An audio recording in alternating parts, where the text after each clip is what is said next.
নমস্কাৰ, মই najijul হক।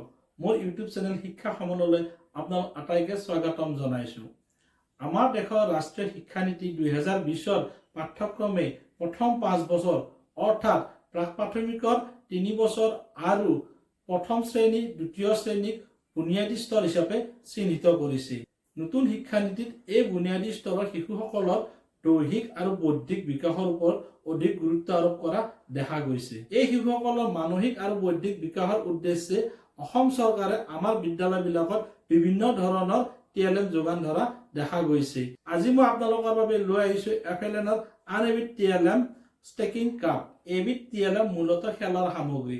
খেলৰ মাজেৰে শিশুসকলৰ দৈহিক আৰু মানসিক বিকাশৰ উদ্দেশ্য আগত ৰাখি এই TLM বিধৰ যোগান ধৰা হৈছে। এই TLM বিধ হৈছে সৰুৰ পৰা ক্ৰমান্বয়ে ডাঙৰ আকৃতিৰ ভিন ভিন ৰঙৰ কাপ বা পিয়লা সদৃশ প্লাষ্টিকৰ পাত্ৰ।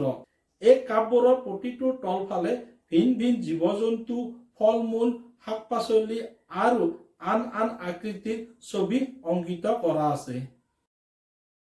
শিশুৱে এই কাপবিলাক এটাৰ ওপৰত আনটো ৰাখি স্তূপ বা স্তম্ভ বনাই খেলিব। এই খেলবিধৰ বাবে সাৱধানতা, ধৈৰ্য আৰু মনোযোগৰ প্ৰয়োজন। এই কাৰ্যৰ দ্বাৰা শিশুৰ মগজুৰ সৈতে চকু আৰু হাতৰ পেশীৰ মাজত সম্বন্ধ স্থাপন লগতে সমন্বয় দৃঢ় হয়। শিশুসকলে এই TLM বিধেৰে অকলশৰীয়াকৈ নাইবা দলগতভাৱেও খেলিব পাৰে। আকৌ এই কাপবোৰ এটাৰ ভিতৰত এটা সুমুৱাই থব পাৰি। দুয়োটা কাৰ্যতে সৰু ডাঙৰৰ ক্ৰম ৰক্ষা কৰাটো নিতান্তই প্ৰয়োজন। এটাৰ ভিতৰত আনটো সুমুৱাই থওঁতে ওলট-পলট হ'লে কাৰ্যটোত সফল হ'ব নোৱাৰে।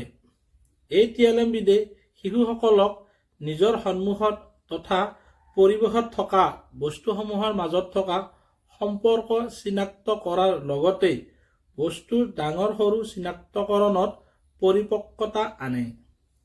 তাৰ উপৰিও ষ্টেকিং কাপৰ তলৰ পিনে থকা ছবিবোৰৰ সহায়ত আন এক আনন্দদায়ক খেল খেলিব পাৰে। এই কাপবোৰেৰে ষ্টেম্পেডত থকা চিয়াহীৰ সহায়ত মোহৰ লগোৱাৰ দৰে কাগজত ছাপ লগাব পাৰিব। এই ছাপবোৰৰ ভিতৰত ৰং বোলাবও পাৰি। এনেদৰে ছাপ লগাই শিশুসকলে ভিন ভিন চানেকি তৈয়াৰ কৰিব পাৰিব।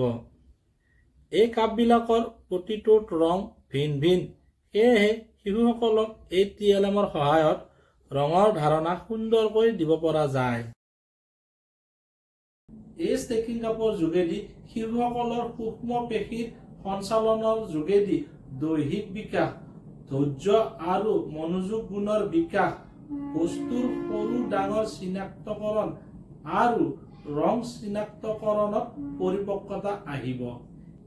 এই TLM বিধ বুনিয়াদী স্তৰৰ শিশুসকলক খেলিবলৈ দিয়াৰ উপৰিও প্ৰথম শ্ৰেণীৰ পাঠ 12, দ্বিতীয় শ্ৰেণীৰ পাঠ 5 আৰু তৃতীয় শ্ৰেণীৰ পাঠ 7ৰ পাঠদানৰ সময়ত শিক্ষকসকলে TLM হিচাপে ব্যৱহাৰ কৰিব পাৰিব। ষ্টেকিং কাপৰ বিষয়ে ইমানে। আশা কৰোঁ মোৰ এই ভিডিঅ'টি আপোনালোকক উপকৃত কৰিব। আগলৈ মোৰ এনে ধৰণৰ ভিডিঅ' চাই থাকিবলৈ মোৰ চেনেলক ছাবস্ক্ৰাইব কৰক, লাইক কৰক আৰু শ্বেয়াৰ কৰক।